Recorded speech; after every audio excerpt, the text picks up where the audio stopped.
Hello, my dear friends. How are you doing? Hope you are having an amazing day and not having to deal with drama. Ready for new stories I have for you today? Let's go to the first one. And don't forget to listen to the end of the story, guys, to hear my insights. Enjoy the stories. And don't forget to like and subscribe. And of course, don't forget to leave a comment. I, 62 female, have found myself caught in a deeply uncomfortable situation, and I need some outside perspective. My daughter, who is now 35, divorced her husband a year ago after discovering he had been unfaithful. I don't condone cheating, but at the same time, I can't help but feel there's more to the story. More than she's willing to admit. My daughter isn't exactly the easiest person to live with, and as much as it hurts me to say this about my own child, she can be lazy, untidy, and completely unreasonable at times. She's not a bad person, but she's never been particularly motivated or organized, and I know firsthand how exhausting it can be to deal with her. Her ex-husband, Mark, 37 male, was honestly one of the best people she ever brought into our lives.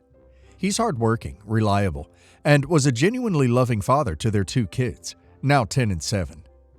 Mark had a steady job, always made sure the bills were paid, and went out of his way to keep their household running smoothly. From what I saw, he handled most of the cleaning, cooking, and day-to-day chores, while my daughter struggled to even keep the kids' toys picked up. It wasn't unusual for him to come home after a long day at work, only to be greeted by a messy house, dishes piled up in the sink, and my daughter lounging on the couch. The kids, meanwhile, were often running wild, making messes everywhere, and throwing tantrums because they didn't get their way. My daughter did a very good job spoiling them. Mark's patience impressed me. He never raised his voice. He'd roll up his sleeves, clean up the messes, cook dinner, and try his best to spend quality time with the kids. But I could see the exhaustion in his eyes. I could tell he was holding it together for the family, and I often wondered how long he could keep it up. Things started to fall apart when my daughter found out about the affair. She'd been suspicious for a while. She complained to me that Mark became more distant, working longer hours, and seemed to be constantly on his phone. One night, she decided to check his messages while he was in the shower. According to her, she found a string of flirty texts with a coworker, a younger woman who had joined his company about 6 months earlier. When she confronted him, he didn't deny it. He admitted he'd been seeing someone else and that it had been going on for a couple of months. My daughter was furious. She packed up her things, took the kids, and filed for divorce almost immediately. She moved back in with me temporarily, and during that time, she was relentless in her anger toward Mark. She painted him as a monster, someone who had completely destroyed their family without a second thought. I supported her because I'm her mother, but privately, I found myself feeling conflicted. I'd known Mark for over a decade. He wasn't a bad man. He'd made a terrible mistake, there's no denying that, but he wasn't some cruel, heartless villain. He was human, and I could see how the stress and constant pressure of being the sole responsible adult in the household had wore him down. I think men don't go and cheat if they have a loving home and a good wife. So I couldn't help but blame my daughter for her marriage falling apart. Even after the divorce was finalized, my daughter didn't let up. She went after Mark aggressively for child support. Mark agreed to the payments, but it quickly became clear that they were far beyond what he could handle. He started falling behind on his bills, and I heard through mutual friends that he was at risk of losing his house. His credit was tanking, and he was struggling just to keep the lights on. The stress took a visible toll on him. When I saw him around town, he looked tired, like he hadn't had a good night's sleep in months. One day, Mark reached out to me. He explained that he was days away from being evicted, and his bank account was nearly empty. He said he wasn't asking for a handout, just a short-term loan to help him get back on his feet. He wanted to stay in his house so that when the kids came over for their scheduled visits, they wouldn't feel like their whole world had been turned upside down, and even their home they grew up in taken away. I didn't want to get involved, but I also couldn't ignore how much he was struggling. I'd always liked Mark, and I felt that it's my obligation to help him. At the end of the day, he's the father of my grandkids, and he's an amazing dad. So I helped him. I gave him enough to cover all his debts, with the understanding that he'd pay me back when he could. I didn't tell my daughter. I knew she'd be furious, but I genuinely believed I was doing the right thing. Mark had always been there for my grandchildren, and I didn't want to see him lose everything, especially when he was clearly trying to do better. Things seemed to stabilize for a little while. Mark was able to keep his house, and he started picking up extra shifts to catch up on his financial obligations. But then he and my daughter had an argument. I'm not sure what set it off, but during the fight, Mark mentioned that I had been helping him. My daughter called me, screaming that I was a traitor and accusing me of betraying her. She said that by supporting Mark, I was condoning his cheating and undermining her as a mother. She told me that she couldn't believe I would do something like this after what he put her through. I tried to explain my reasons, that I was only trying to help him keep a roof over his head for the kids' sake. But she wasn't having it. She told me that she didn't want to speak to me for the foreseeable future and that she needed time to process what I have done. Now I'm at a loss. I know what Mark did was wrong, and I've never tried to excuse his affair. But I also can't ignore the fact that my daughter isn't the easiest person to live with, and she definitely pushed her husband for cheating with her attitude and behavior. She was never particularly attentive or supportive, and Mark carried the weight of their household for years without complaint. I understand why he eventually broke down. I can see why he made the choices he did, even if I don't agree with them. And while I love my daughter, I know she has flaws. Mark tried to manage all of that on his own, and I don't think anyone could do that forever without feeling some level of resentment. My grandkids, unfortunately, are the reflection of their mother's parenting. They're spoiled and unruly, and while I love them dearly, I know that's a result of how my daughter raised them. Mark tried his best to instill discipline and structure, but my daughter constantly undermined him, giving into every tantrum and demand. The kids learned quickly that they could get whatever they wanted from her, and Mark was left playing the bad guy. I can't help but feel sorry for Mark. He made a mistake, a huge, hurtful mistake, but I don't think he's a bad person. He was a good husband in many ways, and he's always been a loving father. I just wanted to help him get through this rough patch so he could continue being there for his children. But now, my daughter has completely cut me off, and I'm questioning whether I should have gotten involved at all. Am I the a-hole for helping my daughter's cheating ex-husband? This is such a messy situation. On one hand, I can understand why OP helped him. He was clearly struggling, and he had been a reliable person for years before he made a terrible mistake. On the other hand, from OP's daughter's perspective, it probably feels like a massive betrayal. She's still hurt and angry about the cheating, and learning that her own mother was financially supporting the person who caused her so much pain must have felt like a slap in the face. I don't think OP is necessarily the a-hole, but OP definitely should have considered how this would impact her relationship with her daughter before she got involved. And now let's hear the community's opinion. I feel for you, because it sounds like your intentions were good. You wanted to ensure that your grandchildren had a stable home environment, even if it meant stepping into a complicated situation. However, you need to understand how this looks to your daughter. From her point of view, the man who cheated on her and broke up her family is now receiving financial help from her own mother. It's not just about the money, it's about loyalty and trust. It might not have been your intention, but she probably feels like you sided with her ex over her. If you want to salvage the relationship, you need to acknowledge her feelings and show that you understand how much this hurt her. Only then can you hope to move forward. You're not necessarily wrong for helping him, especially if you truly believed it was in the best interest of your grandchildren. However, it might have been better to tell your daughter up front and explain your reasoning, rather than have her find out later. That's likely what hurt her the most, the feeling that you went behind her back. I think you need to reflect on why you didn't tell her beforehand. Was it because you knew she wouldn't approve? If so, then you knew it would cause damage to your relationship.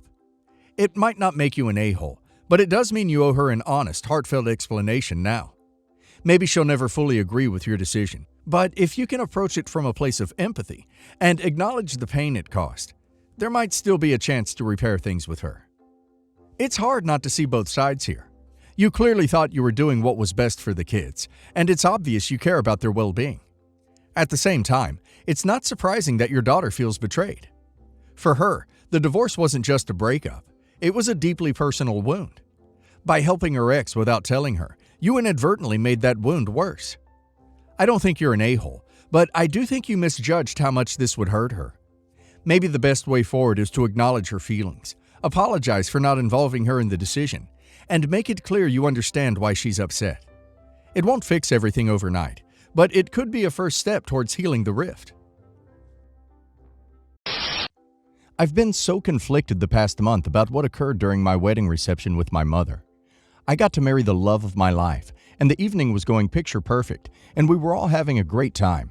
My mother walked up to my wife and told her, "I want to do a speech," out of nowhere.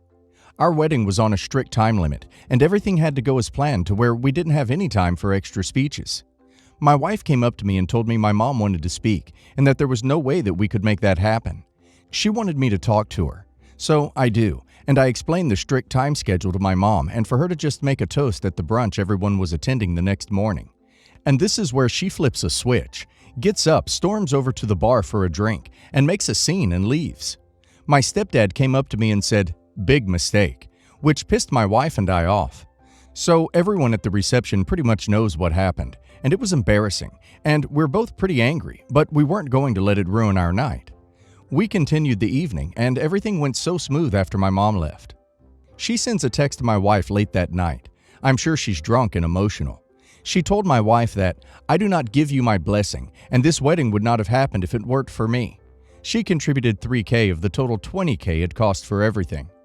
She bashed my father-in-law in the text for being jobless and not being able to pay the full amount himself, which made my wife despise her even more, along with more details that I won't dive into due to being more personal. I was angry. I blocked her that night and haven't spoken to her since.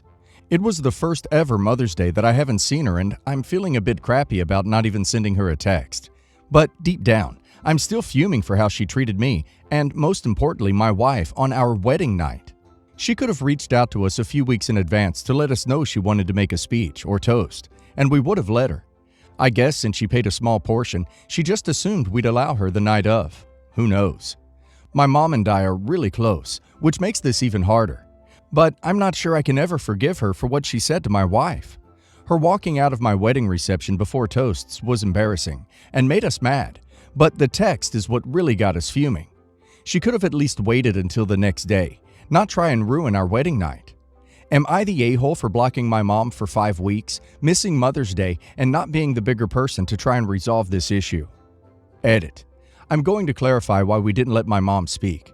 My mother-in-law knew going in that she wasn't going to be able to speak, so she spoke at the wedding rehearsal dinner, which my mom backed out of last second because I'm sure it's because she's not too fond of my in-laws. Completely different people when it comes to lifestyles and politics, which is dumb. I was hoping she'd make a toast there, but since she backed out last second when she was supposed to go, it messed things up, and for my mother-in-law to make a speech at the rehearsal and my mom to make one at the wedding, it'd come off as a slap in the face to my mother-in-law, so we'd have to let them both do it. My mother played no part in our wedding prep other than giving us $3,000. I told her if she had any questions, please bring it up to us. But if I knew that all of this would happen, I'd probably go back and change things, but I can't. And I'm trying to figure out what is the best course of action. I want everyone to be happy, but it seems like that's almost impossible at this point. Not the a-hole. It's not your job to act like an adult when she's acting like a child. Make sure she has some avenue to reach out and apologize to both you and your wife, though. Not the a-hole. You may be an adult, but you are still her child.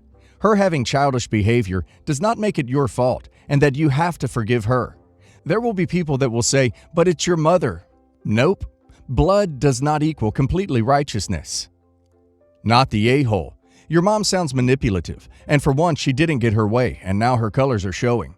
She owes you, and most importantly, your wife, an apology. I would continue to go no contact until she does. Otherwise, she will just continue this behavior in the future. My mom, 60, is a single mom with 2 children, me, 29 male, and brother, 32 male. When I was 21, I got sick of living at home because my brother contributed nothing to the family and made everything hell. I moved out of home and rented a crappy place for a few years. I had a decent savings from working a job that was in my study field at uni. Around the time of me thinking of buying a house, when I was 25, my mom told me my brother decided to get married. Never met the girl before, and that the wife was going to move into the rental my mom's been looking after. I decided to buy a small 1x1x1 flat for my mom. Let her live there so she didn't need to worry much about keeping a roof over her head. She doesn't have a decent job and was an immigrant. My dad gambled the money away before they divorced. This house was under the agreement that she stopped helping my brother and started taking care of herself. Fast forward to 6 months ago. Brother is now divorced and moving all his things into my house. I talked to my mom, and she feels guilty about the situation. I told her I would sell the house if she doesn't tell him to move out. She cooks for him, cleans after him. He goes to work, plays video games, and doesn't pay rent or contribute to the utilities. At the end here, I gave up purchasing a house for myself so she'd be okay, and now she's gone to the same thing that led me to move out when I was 21. Info: I own the house, paid off the mortgage. Mom pays the utilities with her part-time job. When she got too old to work, I had planned on moving her into a granny flat on my property, if I managed to secure a good piece of land, or exchanging that small flat into a seniors village, where there was support when needed. Info: reason why I want to kick them out. This enabling behavior is the reason I left 8 years ago. I didn't want any part of him leeching from my mom. Now, it annoys me that the one agreement I put in place so my mom could enjoy hobbies is more or less ruined. If he had no money for rent, but cooked and cleaned half the time, I'd have no problems with him staying there. Edit: I definitely agree that I would be the a-hole if I let my mom be homeless. I'm definitely going to look at my legal avenues in terms of evicting him. It will probably hurt my relationship with my mom, but in my eyes, it's time for him to learn how to live by himself. I'll stipulate that if he pays for utilities and helps around the house, keeps it clean and cooks for mom, I'd be more than happy for him to stay there. But he has 2 months before I go to legal. Not the a-hole.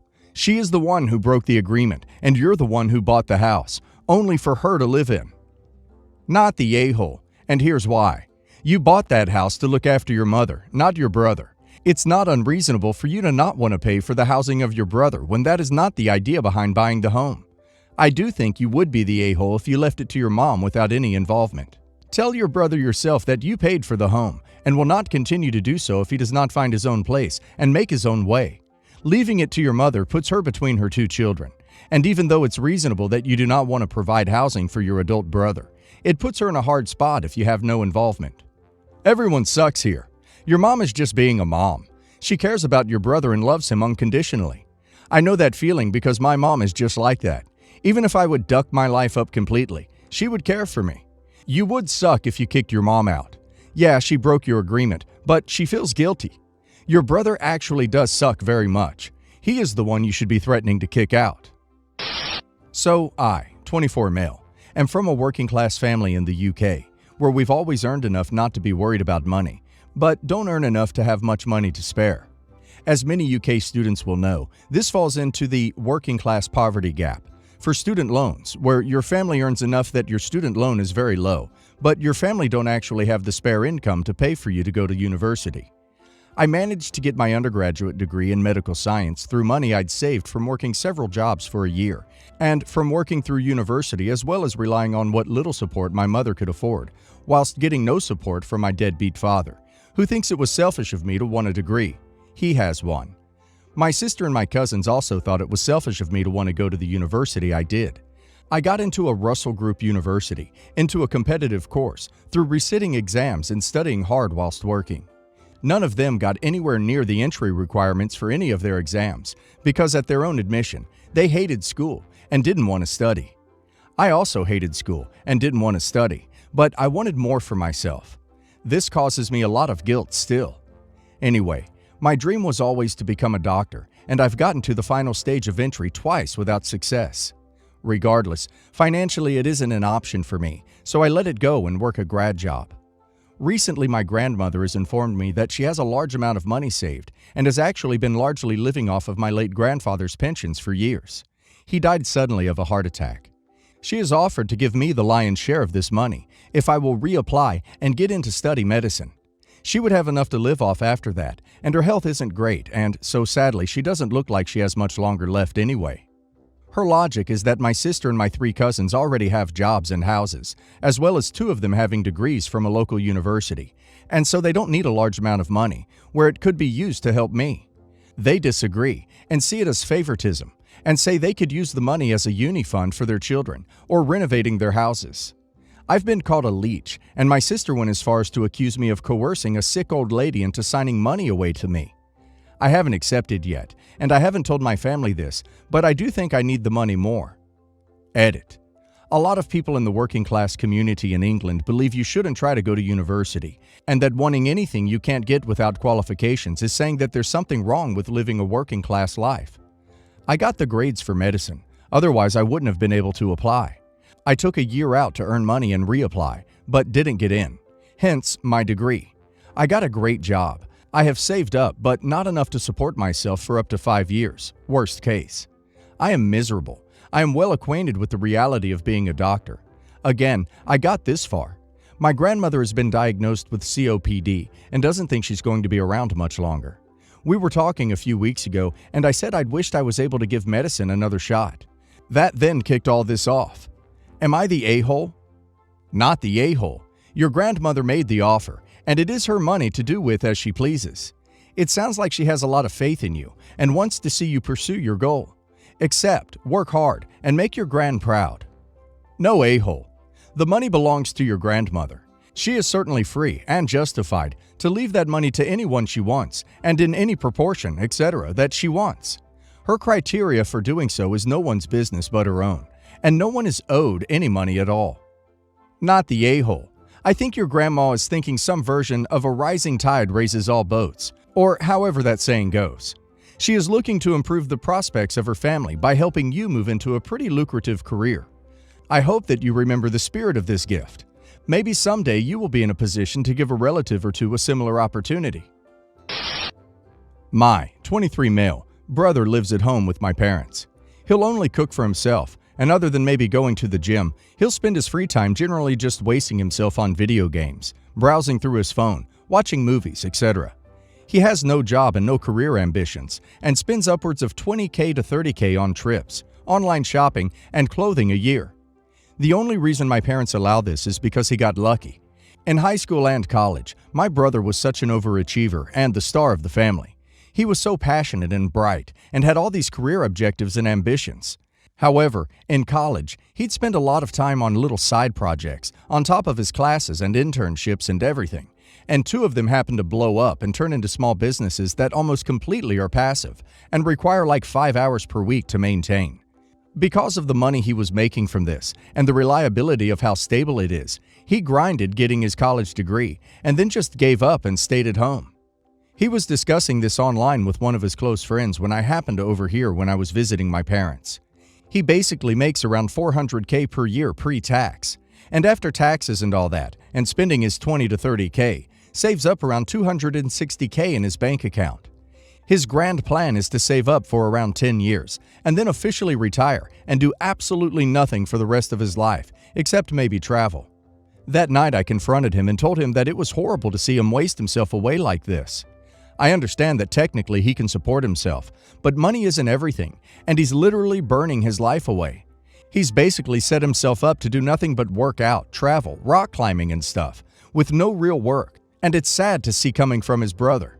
He's also leeching off my parents by showing them he's okay to live a life like this. After I told him all this, he literally started laughing at me and said that he's not hurting anyone and just wants to live his life like this with no stress. The next day, my parents basically told me not to feed him bad ideas. Either they overheard or he told them or something. Honestly though, I don't think I'm in the wrong at all on this. I just want my older brother back. Not this literal couch potato that has no ambitions except for do nothing for the rest of my life. So, am I the a-hole? Yes, the a-hole. I hate to break this to you, but part of the reason people work hard is so that they can retire and do all of the stuff your brother is currently doing. In his case, he managed to be able to retire very early. Good for him. Let him enjoy himself. I think the brother should be giving everyone lessons on how to live. Rock climbing, gym, playing video games all day, going on trips with friends, and still saving money at 23? Damn, that kid has it all figured out. What in the world does his brother want him to do? Slave away and be miserable for no reason? He basically won life already and is playing a new game. Yes, the a-hole. Be more like your bro, OP. Yes, the a-hole. Are you saying he is setting a bad example for your parents? What does that even mean? They're going to start setting up successful passive income businesses and go rock climbing? I think you're stretching to find some way that this is hurting your parents, so you can have the moral high ground to criticize him. But in fact, it sounds like you just resent your successful brother. Mind your own business. He's not hurting your parents or anyone else. Yes, the a-hole. He isn't a leech. He has a job and pays for and cooks for himself. He has a solid plan to retire early, and he is doing what he wants with his parents' full support. Not sure why you felt the need to say anything to him. Maybe you should have asked him if he had any open positions you could apply for.